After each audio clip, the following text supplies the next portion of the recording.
बास झालं. बास झालं मनातल्या मनात रडणं आणि जगासमोर मी खुश आहे म्हणून खोटेपणाने मिरवणं.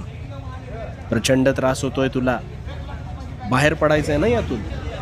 मग आता शांतपणे मी काय सांगतोय ते ऐक. ह्या ज्याचातून मुक्त होऊन जाशील. मला सांग, घरात कधी प्रसन्न वाटतं रे?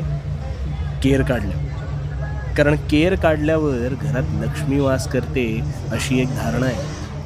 पण मग हाच कचरा जर तू साठवत नेलास तर घरात दुर्गंधी पसरेल आणि मग काही दिवसात ह्याच दुर्गंधीने घरात रोगराई पसरू शकते.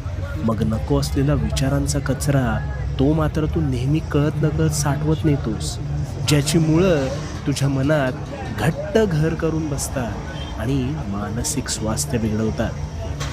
पण मग या विचारांना मानसन्मान कोण देतं रे? मला सांग ना, कोण देतं? तूच ना.